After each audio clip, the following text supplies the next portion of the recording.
Hello everyone, welcome back to our channel. तो आज आप लोगों के लिए एमपी बोर्ड वाले जितने भी क्लास 10th वाले स्टूडेंट हैं उनके लिए बहुत ही इंपॉर्टेंट क्वेश्चन है। 50 इंपॉर्टेंट क्वेश्चन है जो कि आपको 26 फरवरी के लिए काफ़ी ज़्यादा इंपॉर्टेंट है। फिर मत कहना कि सर आपने इंपॉर्टेंट क्वेश्चन वगैरह नहीं दिए, अगर कल ये पूरा पूरा ध्यान से नहीं सुनोगे।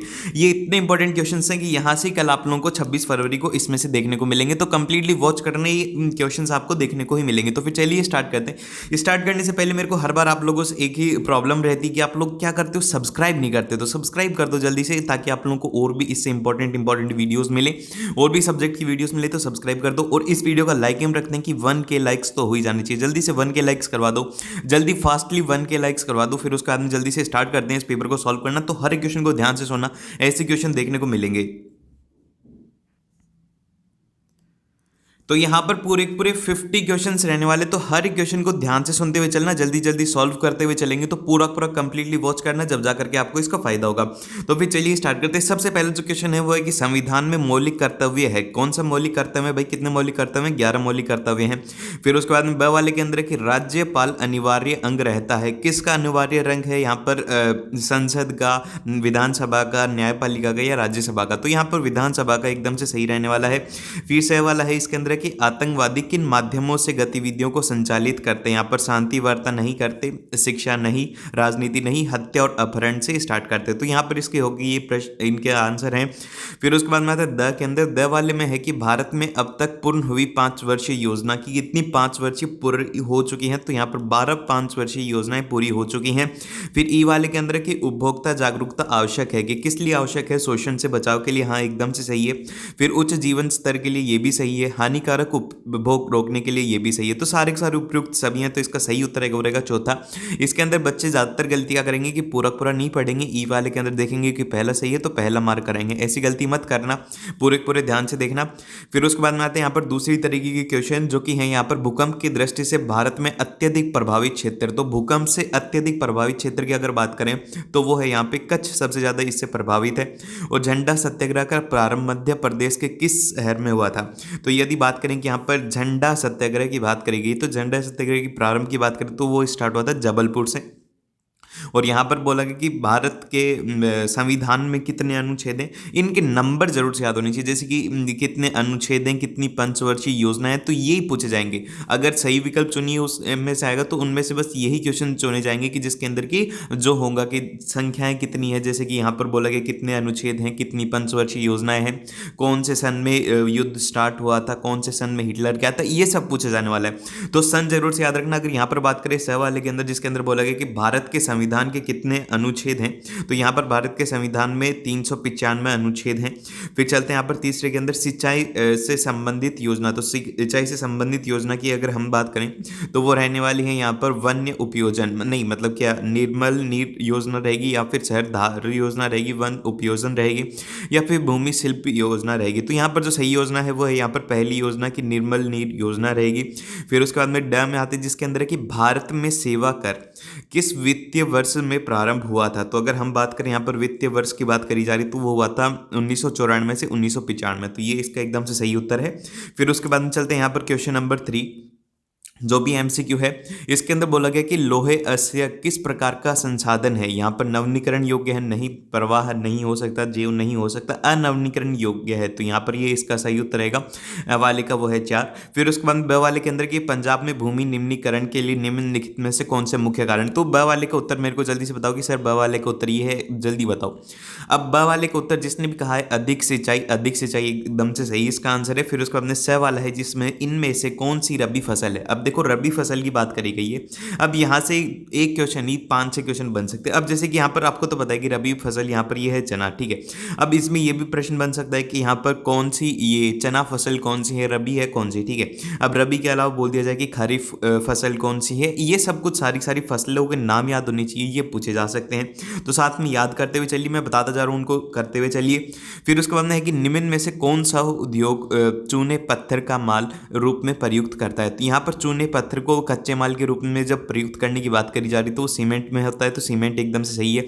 और फिर उसके बाद में यहाँ पर ई में चलें कि हमारे देश में से निम्न कौन सा महत्वपूर्ण परिवहन का साधन है? अभी परिवहन के साधन की बात करी जाए तो क्या यहाँ पर पाइपलाइन है? नहीं। यहाँ पर रेलवे परिवहन एकदम से सही उत्तर रहेगा, तो यहाँ पर ई वाले का जो सही उत्तर है वो है दूसरा, एकदम से सही है। फिर उसके बाद चलते हैं यहाँ पर कि लोहा अवशेष का उत्पादन किस राज्य में सबसे अधिक होता है? तो यहाँ पर एक चीज़ जरूर से याद रखना है कि जैसे यहाँ पर तो लोहा अवशेष पूछा गया, अभी और भी होते हैं उनकी भी जरूर से याद होना चाहिए कि एल्यूमिनियम कहाँ पर होता है, और भी जितने भी होते हैं उन सभी की याद होनी चाहिए। यहाँ पर अगर बात करें तो लोहे अवशेष की वो होता है उड़ीसा में, तो उड़ीसा इसका एकदम से सही आंसर है। फिर उसके बाद में चलते हैं यहाँ पर क्वेश्चन नंबर 4, जो कि रहने वाला है पूरे पूरे रिक्त स्थान की पूर्ति करनी है, तो रिक्त स्थान की पूर्ति करते हुए चलते हैं। सबसे पहला जो प्रश्न है वो है कि यहाँ पर वर्षा है कि प्रतिक्रिया नीति प्रजापति भेदभाव से परिपूर्ण थी, किसके भेदभाव से परिपूर्ण थी? तो इसका जो करेक्ट आंसर रहेगा वो रहेगा यहाँ पर लॉर्ड लीटन, लॉर्ड लीटन इसका एकदम से सही आंसर है। फिर उसके बाद चलते हैं ब वाले के अंदर है कि संविधान सभा के स्थायी सदस्य कौन थे? तो यहाँ पर अगर स्थायी सदस्य की बात करें तो स्थायी सदस्य थे वो थे डॉक्टर राजेंद्र प्रसाद।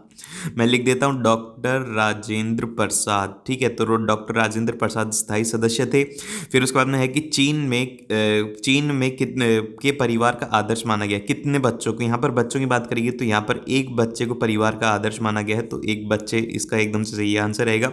फिर उसके बाद में चलते हैं यहाँ पर इसके अंदर द वाले के अंदर बोला गया कि अर्थव्यवस्था का मतलब कि अर्थव्यवस्था का क्षेत्रों में विभाजन किया गया, कितने क्षेत्रों में विभाजन किया? अगर हम बात करें 3 क्षेत्रों के अंदर विभाजन करा गया है। और फिर उसके बाद चलते हैं यहाँ पर लास्ट वाले के अंदर, जिसके अंदर कि बिजली के उपकरणों पर किसका चिन्ह होने चाहिए? अगर यहाँ पर बात करें तो ISI का चिन्ह होना चाहिए, तो ISI, ठीक है, ISI का चिन्ह होना चाहिए, उसी को खरीदें, ISI का चिन्ह होना चाहिए। फिर उसके बाद चलते हैं यहाँ पर प्रश्न नंबर 5वां है। प्रश्न नंबर 5वें पे जाने से पहले अगर अभी तक सब्सक्राइब नहीं किया तो जल्दी से सब्सक्राइब करो और जल्दी से 1K का टारगेट जल्दी से कंप्लीट करवाओ। 1K लाइक जल्दी से जल्दी हो, जल्दी से जल्दी आप लोग करोगे तो मैं आप लोगों के लिए और भी अच्छी अच्छी वीडियोस लाता रहूँगा। तो आप लोग भी अपना सपोर्ट दिखाओ, मैं भी आप लोगों को बहुत ही अच्छे अच्छे क्वेश्चंस ला के दूंगा। फिर उसके बाद में यहाँ पर अगर दूसरे की बात करें जिसके अंदर की विभिन्न देशों में उत्पादन करने वाली कंपनियों को क्या कहते हैं? अगर यहाँ पर विभिन्न देशों के उपकरण करने वाली को इसका नाम याद होना चाहिए, वो होना चाहिए बहुराष्ट्रीय, क्योंकि एक से ज़्यादा राष्ट्र के अंदर कर रही हैं तो इनका नाम हो जाएगा बहुराष्ट्रीय कंपनियाँ। और फिर बात करते हैं ब वाले के अंदर कि सेवा क्षेत्र अर्थव्यवस्था का कौन सा क्षेत्र है?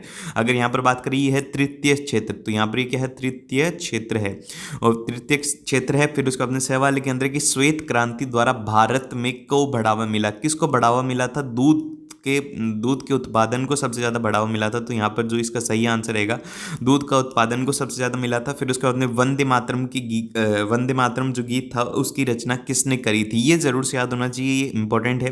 एक तो वंदे मातरम और उसी के साथ में राष्ट्रीय गान की रचना किसने करी थी? तो राष्ट्रीय गान की आप बताओ कि किसने करी थी। और अगर हम गीत की बात करें तो इसकी रचना करी थी बंकिम चंद्र चटर्जी ने। फिर उसके बाद में यहाँ पर आता है ई वाले के अंदर है कि इंडिया विजन 2022 का प्रकाशन किस वर्ष में हुआ था?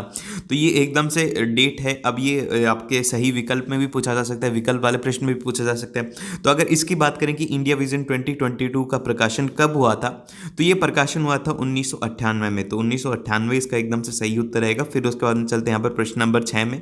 प्रश्न नंबर 6 के अंदर है कि यहाँ पर भारत में सिंहों का प्राकृतिक आवास स्थल गुजरात का कौन सा है? तो गुजरात के अंदर अगर हम प्राकृतिक आवास की बात करें जो कि सिंहों के लिए है, वह यहाँ पर गिर जंगल इसका एकदम से सही आंसर रहेगा। फिर उसके बाद यहाँ पर नेपोलियन बोनापार्ट किस सन में युद्ध में पराजित हुआ था? तो अगर हम नेपोलियन बोनापार्ट की बात करें तो वो हुआ था 1815 में, तो 1815 इसका एकदम से सही आंसर है।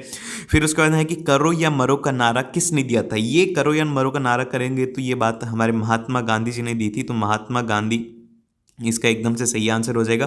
फिर उसके बाद में है कि भारत में कैसा शासन है? भारत में कैसा शासन है भाई? लोकतांत्रिक शासन है, तो यहाँ पर लोकतांत्रिक शासन हो गया, तो लोकतांत्रिक शासन हो गया। फिर उसके बाद में रंग भेद के विरोध में करने वाले दक्षिण अफ्रीका के नेता। अब जैसे कि 5वां प्रश्न है, 5वें प्रश्न को क्या बोला जा सकता है कि सही जोड़ी बनाओ में भी पूछा जा सकता है। इसमें कैसे पूछा जाएगा? इसमें बोला जाएगा कि दक्षिण अफ्रीका और फिर आगे नेता का नाम दे दिया जाएगा। तो नेता का नाम इसमें याद रखना है, वो ये याद रखना है कि नेल्सन मंडेला, नेल्सन मंडेला इसका एकदम से सही आंसर रहेगा। फिर उसके बाद में यहाँ पर है कि औद्योगिक क्रांति का सर्वप्रथम कब प्रारंभ हुई थी? अगर औद्योगिक क्रांति की बात करें कहाँ पर प्रारंभ हुई थी, तो वो प्रारंभ हुई थी इंग्लैंड के अंदर, इंग्लैंड इसका एकदम से सही उत्तर रहेगा। फिर उसका बाद आता है 7वें के अंदर कि नेपाल में विलक्षण जन आंदोलन कब शुरू हुआ था? अगर इसकी बात करें तो ये स्टार्ट हुआ था 2006 के अंदर, 2006 इसका एकदम से सही उत्तर है। फिर उसका बाद चलते हैं यहाँ पर इसी तरीके से प्रश्न नंबर 7 आता है। प्रश्न नंबर 7 जो है इसके अंदर आपको करना है सत्य और असत्य। तो सबसे पहले वाला जो है उसका आंसर क्या होगा?